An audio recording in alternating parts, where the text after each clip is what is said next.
Have you ever seen someone smile through years of pain, only to one day stop smiling? That silence, that shift, that sudden withdrawal, it's the sound of an empath fed up. And let me tell you this, nothing is more ruthless than the heart that has finally decided enough. A narcissist believes they are the predator and the empath the prey. They confuse gentleness for weakness, kindness for submission, and patience for surrender. But here's the greatest mistake they ever make. They forget that the empath's strength is not loud, it's not boastful, it's not flamboyant, it's quiet, steady, and waiting. And when it finally awakens, it is sharper than any weapon a narcissist could ever wield. An empath absorbs pain the way the earth absorbs rain. But rain can turn into a flood. And when it does, it washes away everything in its path. That flood is the empath's breaking point. And when it arrives, it doesn't just destroy the illusion of the narcissist. It drowns it. Why is a fed-up empath so ruthless? Because their ruthlessness doesn't look like cruelty. It looks like absence. It looks like indifference. It looks like silence that cuts deeper than words. The narcissist, addicted to control, cannot survive without supply. But when the empath finally shuts the door, without anger, without tears, without explanation, that silence becomes the loudest no narcissist will ever hear. This is the secret. A narcissist power is an illusion propped up by the attention of others. But an empath's power is internal, self-sustaining, and once reclaimed, it becomes unshakable. And so, the empath who once forgave endlessly, who once gave without return, who once absorbed every wound, becomes something terrifying. Not because they turn cruel, but because they no longer care. And that, my friends, is the one thing a narcissist cannot conquer. So if you've ever underestimated the quiet strength of the one who feels deeply, remember this: when an empath is fed up, they don't just walk away, they rise. And when they rise, they are more ruthless than a narcissist ever knew. The shadow of empathy is rarely spoken of, because the world likes to romanticize compassion as if it were always soft, always forgiving, always unconditionally giving. But empathy is not a one-dimensional gift. It carries within it a hidden polarity, a silent force that few recognize until it surfaces. This shadow is not darkness in the sense of cruelty or malice. It is the hidden edge of love, the unseen strength of patience, the iron boundary concealed beneath tenderness. And when it emerges, it reveals that empathy is not weakness, but a dual force capable of both healing and cutting with precision sharper than steel. An empath moves through the world with heightened sensitivity. They notice subtleties others ignore. The hesitation in a voice, the flicker in someone's eyes, the heaviness in silence. They extend themselves into the emotional landscapes of others, feeling the joy and the pain of those around them as if it were their own. This deep compassion, however, is not endless. It is tethered to a human being with limits, a heart that can bleed, and a soul that can be bruised. And when those limits are violated again and again, the empath is forced to confront the shadow of their own nature. This shadow does not appear suddenly. It forms slowly, like the pressure building inside the earth beneath tectonic plates. The empath, in their desire to soothe, absorbs more than most could bear. They forgive when others would retaliate. They give when others would withhold. They stay when others would have left. But with each wound endured, something begins to change. Deep within, silence gathers weight. Patience transforms into a reservoir of clarity. Compassion begins to forge boundaries, and those boundaries, once activated, become unyielding. The shadow of empathy is not violent outburst, but quiet refusal. It is not dramatic revenge, but an unshakable stance. Love, which once flowed outward without question, is redirected inward. What was once unconditional becomes discerning. What was once endless tolerance becomes a sharp recognition of limits. And it is here that the empath's true strength is revealed. The narcissist, the manipulator, or the abuser often mistakes empathy for naivety. They see kindness and assume it can be exploited. They see forgiveness and interpret it as submission. They see patience and believe it will never end. This miscalculation blinds them to the latent shadow within the empath. The capacity to cut ties completely, to detach without fanfare, to withdraw love so completely that the one who once thrived on it feels starved in ways they cannot endure. The shadow of empathy emerges as silence. Silence after years of pleading. Silence after endless explanations. Silence after countless sacrifices. This silence is not empty. It is charged with decision. It is the moment when the empath recognizes that their compassion has been weaponized against them, and in response, they reclaim it. And when they reclaim it, they no longer bend. Boundaries forged in the shadow of empathy are not soft suggestions. They are unbreakable lines, drawn not in anger, but in clarity. To others, they may appear ruthless because the empath no longer entertains manipulation, no longer explains their worth, no longer negotiates their value. The very love that once dissolved conflict now creates unyielding edges. This transformation can feel shocking to those who assumed the empath's heart was endlessly available, endlessly pliable. What makes this shadow so formidable is that it is born of pain transformed into wisdom. The empath does not become cruel, they become discerning. They do not stop feeling, they stop over giving. They do not lose compassion, they simply refuse to pour it into bottomless voids. In this shift, their silence becomes their voice, their absence becomes their presence, and their boundaries become their shield. The shadow of empathy teaches that love is not meant to be exploited. It reminds us that compassion has limits, and that even the kindest heart will harden when pushed too far. It shows that within the depths of care lies the power to detach, and within the gentlest soul lies the strength to walk away.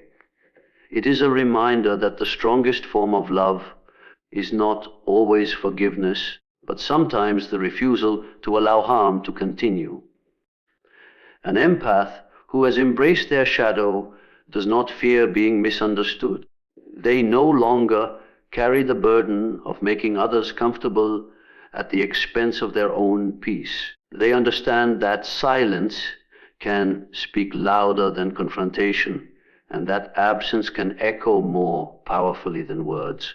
They know that love, when coupled with discernment, becomes a force that not only heals, but also protects. And when that protection sharpens into boundaries, it is felt as ruthlessness by those who once thrived on their vulnerability.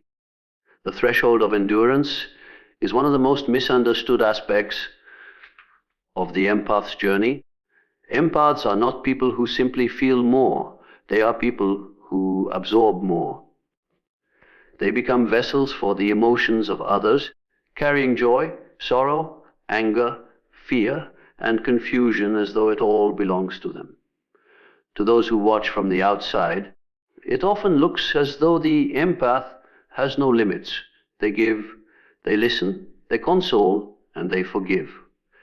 They do it so consistently, so quietly, that their strength is mistaken for an endless supply. Yet this is the illusion. Every empath has a threshold, a breaking point where or the weight of endurance becomes too heavy, and when that moment comes, the world around them discovers a side of them they never believed existed. What makes this threshold so complex is that empaths do not show their exhaustion in obvious ways. They are not the ones who explode in anger at the first slight. They do not shout their pain or wear their bitterness like a badge. Instead, they endure silently, carrying layer upon layer of disappointment, betrayal, and neglect. To the outsider, it seems as if nothing can shake them. They smile through what hurts. They offer understanding even when wronged. They keep the peace even when their spirit is restless. Their endurance becomes invisible because it is masked by grace, and so no one notices when the scale tips toward the breaking point. The empath's threshold is not crossed by one event alone. It is reached through accumulation. A harsh word here, a broken promise there, a repeated act of manipulation, a constant dismissal of their feelings. All of these settle into the empath's heart like stones. One stone is light, 10 are manageable, but years of carrying the unspoken weight of others eventually creates a mountain inside them. And when that mountain becomes too heavy to bear, the empath is forced to confront the reality that their silence has not preserved peace, but has permitted harm. What follows is not always anger, but a transformation of energy. The quiet begins to shift. The empath, once endlessly patient, begins to withdraw. They speak less, but what they say carries a sharpness it never had before. They stop explaining their worth. They stop justifying their feelings.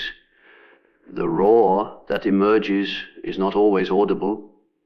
It can be felt in their refusal to bend further. It can be seen in the way they no longer accommodate those who drain them. It can be recognized in the way they reclaim their time, their space, their love. For those who depended on the empath's silence, this shift feels like betrayal. But for the empath, it is survival. The breaking point of an empath is not the same as the outbursts of those who live in constant rage. It is more profound, more deliberate, more final. Because empaths rarely allow themselves to reach that stage. When they do, they are utterly resolved. They are not testing boundaries, they are enforcing them. They are not threatening to leave, they are already gone in spirit. They are not asking to be heard. They have decided their peace matters more than explanation. Their roar is not chaotic. It is clarity manifesting itself with unshakable certainty. The tragedy lies in how invisible this process often is until it is too late. Those who rely on the empath's endurance assume it will last forever. They assume that forgiveness has no end, that compassion has no boundaries, that patience has no expiration. They are blindsided when the empath suddenly says no, when the empath suddenly leaves, when the empath suddenly withdraws their energy so completely that the very fabric of the relationship collapses. What they experience as sudden was in reality a slow unraveling, 1,000 quiet moments ignored until the empath finally refused to be silent any longer. What gives this threshold its ruthless edge is that once crossed, the empath rarely returns to who they were before. The mountain of endurance does not disappear, it teaches. The empath learns the cost of silence. They learn the danger of giving endlessly without receiving. They learn that their breaking point is also their awakening.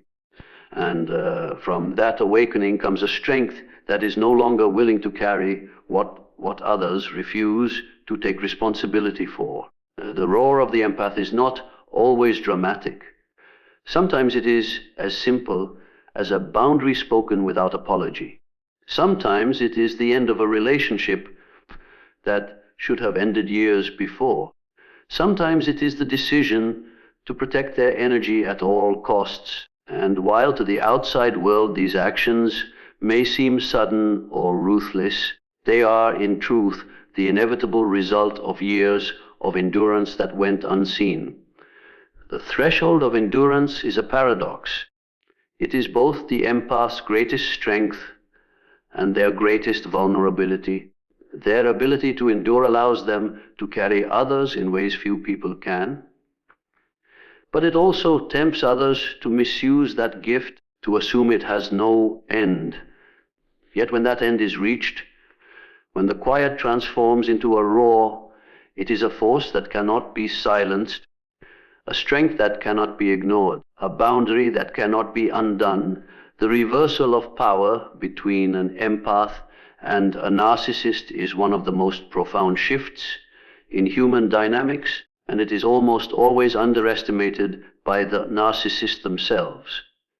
To understand it, one must first recognize what power means in this context. A narcissist thrives on control, not control of circumstances, but control of people. Their sense of worth is constructed not from within, but from without. They feed on admiration, attention, obedience, and emotional reactions. This supply fuels their fragile ego, and without it, they become hollow. In contrast, the empath's power is quiet and often hidden. It lies in their ability to give energy, to nurture, to understand, and to sustain. When these two forces collide, the narcissist believes they are the master, but they are in truth dependent on the very energy they exploit. And when the empath finally withdraws, the illusion collapses, revealing where the true power has always resided. A narcissist identifies targets by instinct. They seek those who feel deeply, those who forgive easily, those who stay long after they should have left. Empaths, with their natural compassion, often become prime targets. The narcissist thrives on pushing boundaries, testing limits, and pulling strings, because each reaction from the empath, whether pain, frustration, or even love, confirms their control. The empath's energy is like oxygen to them, and they inhale it greedily without ever considering what happens if it runs out. This dependency is their greatest vulnerability, though they remain blind to it until the moment the empath takes it away. The empath's journey toward withdrawal is rarely quick. They endure long stretches of manipulation and betrayal, hoping their love will be enough to heal, enough to change, enough to break through the narcissist's walls. They sacrifice, they explain, they compromise, and they forgive. To the narcissist, this patience looks like weakness. It appears to confirm their dominance. But in reality, each wound endured brings the empath closer to clarity. They begin to see the cycle for what it is, the pattern repeating without end. They realize that no amount of giving will ever fill the void in the narcissist's soul. This realization marks the beginning of the reversal of power. The moment of withdrawal is rarely loud. It is not an argument or a declaration. It is a shift in energy so subtle that at first the narcissist does not notice. The empath stops reacting in the same way. They stop feeding the drama. They stop pouring their energy into endless conflict. Their love becomes discerning rather than unconditional. Their silence becomes deliberate rather than passive. This shift confuses the narcissist because it disrupts the very dynamic on which their sense of superiority depends. Without reaction, without emotional fuel, without the empath's endless supply of attention, the narcissist begins to collapse into the emptiness they have always been running from. This collapse is not always immediate, but it is inevitable. The narcissist may rage, demand, manipulate, or beg, but nothing they do fills the void. For the first time, they are forced to face themselves without the mirror of the empath reflecting back what they want to see, and what they find is unbearable. Their control was never real power, only dependency disguised as dominance. The empath, in withdrawing, reveals that the true power has always belonged to the one who could give and withhold energy at will. The reversal of power is not about cruelty. It is about clarity. The empath does not withdraw to punish, but to protect. They realize that their energy is sacred, and that to continue giving it to someone who only consumes without reciprocity is to destroy themselves. In reclaiming their energy, they reclaim their life. This act, quiet though it may be, is devastating to the narcissist because it strips them of the illusion that they were ever in control. What makes this reversal so profound is its finality. Once an empath reaches this stage, they rarely return to the cycle. They have seen the truth, and once seen, it cannot be unseen. The narcissist may attempt to reassert control, but their tactics fall flat. The empath no longer responds the way they once did, and without that response, the narcissist's strategies lose all effectiveness. It is like a magician exposed, their tricks revealed for the cheap illusions they always were. The empath emerges from this reversal with a deeper understanding of their own power. They recognize that their energy is not infinite and that it must be guarded with discernment. They learn that giving is not weakness, but giving without boundaries is self-destruction. They come to embody a balance between compassion and self-respect. And in that balance lies a strength far greater than the narcissist ever imagined. For the narcissist, however, the collapse is brutal. Stripped of supply, they face their own emptiness, the hollowness that no amount of control or attention can ever truly cure.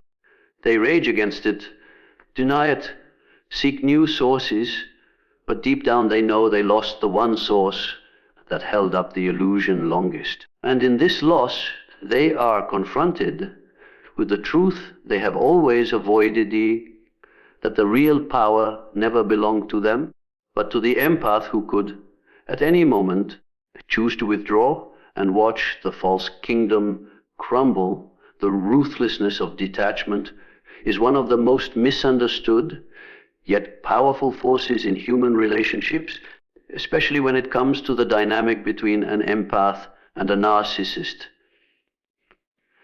Most people imagine ruthlessness as aggression, loud declarations, or acts of vengeance. They expect it to look like confrontation, heated words, or revengeful tactics. But for an empath, ruthlessness is something altogether different. It is not fire, but ice. It is not shouting, but silence. It is not retaliation, but absence. When an empath detaches, they do not need to rage or fight or plead. They simply vanish emotionally, and in that vanishing lies a power more devastating than any argument could ever deliver. To understand this ruthlessness, one must first recognize how empaths are wired. Empaths invest their emotions fully. They do not engage halfway. They pour their hearts into relationships, offering patience, forgiveness, and a willingness to carry more than their share of the emotional weight. This level of investment creates a deep bond, one that the narcissist depends on for their sense of control. The narcissist thrives on the empath's reactions, whether positive or negative, anger, sadness, even love. All become forms of fuel that feed their fragile ego. As long as the empath is reacting, the narcissist feels powerful. This is why detachment is the ultimate act of ruthlessness. It severs the very supply the narcissist depends upon. Detachment for an empath does not come easily. It is preceded by long stretches of endurance, by countless attempts to understand, to forgive, to compromise. The empath stays long after others would have walked away, believing their love might break through walls of arrogance and manipulation. But eventually, the empath reaches the realization that their energy is being consumed, not cherished. They see that no amount of giving will ever fill the bottomless void in the narcissist. And in that moment of clarity, something inside them shifts. They no longer wish to fight for a connection that only drains them. They no longer feel compelled to explain themselves to someone who does not listen. They no longer need to prove their worth to someone incapable of seeing it. This is where detachment begins. When the empath detaches, it is not a storm, but a withdrawal of oxygen. The narcissist, who is used to controlling the tempo of the relationship through conflict and manipulation, suddenly finds nothing to grip. Their rage no longer provokes a reaction. Their manipulation no longer produces guilt. Their charm no longer wins back affection. They find themselves performing in a theater with no audience, shouting into an empty room. The empath's emotional absence becomes a mirror reflecting the narcissist's own emptiness back at them. And that is a truth they cannot bear to face. The ruthlessness lies in the simplicity of the act. The empath does not need to destroy or humiliate the narcissist. They do not need to orchestrate elaborate revenge. They simply reclaim their energy, and in doing so, they dismantle the entire structure of control. What once seemed like the narcissist's dominance is revealed as dependency.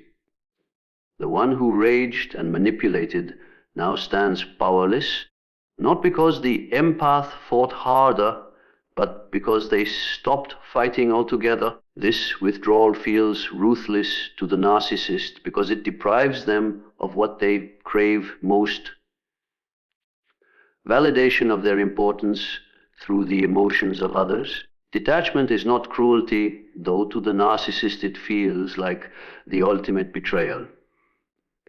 To the empath, detachment is survival. It is the moment they understand that their compassion cannot continue to be poured into a void. It is the moment they choose peace over chaos, clarity over confusion, self-respect over sacrifice. What makes it ruthless is not intention, but effect. The narcissist, addicted to control, experiences detachment as annihilation.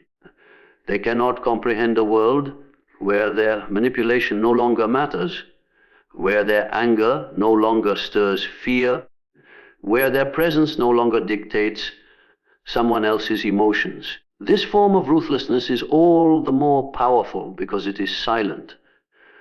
Silence cannot be argued with. Absence cannot be manipulated. Indifference cannot be controlled. The empath, once responsive and engaged, now offers nothing. And in offering nothing, they reveal everything: that the narcissist's power was never real, only borrowed from the energy of another.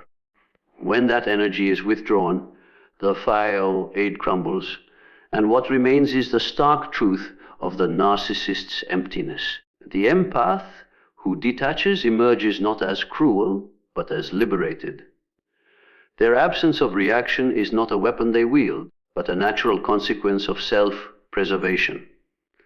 And yet, to the narcissist, it feels merciless because it exposes the hollowness they work so desperately to hide. This is the paradox of empathic detachment. It is born of love turned inward, but it lands as ruthlessness upon those who sought to exploit it. In this stillness, in this silence, in this absence, the empath becomes untouchable, and the narcissist, who once believed themselves untouchable, is left powerless in the void where control once lived.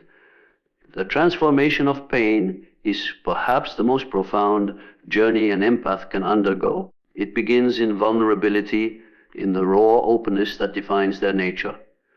Empaths feel everything deeply: the joy of others, the suffering of others, the hidden emotions that most people overlook. This sensitivity, while beautiful, often leaves them exposed. In the hands of the wrong people, especially narcissists, this openness becomes a tool to be exploited. What begins as compassion is twisted into submission, and what begins as patience is manipulated into endurance beyond reason. In these moments, the empath's gift feels like a curse. Yet it is within this very pain that the seeds of transformation are planted, and from those seeds grows a wisdom that is unshakable. At first, the empath's pain is confusion. They cannot understand how someone could exploit love so freely, how someone could take without ever giving, how someone could find strength in another's weakness rather than honor in another's trust.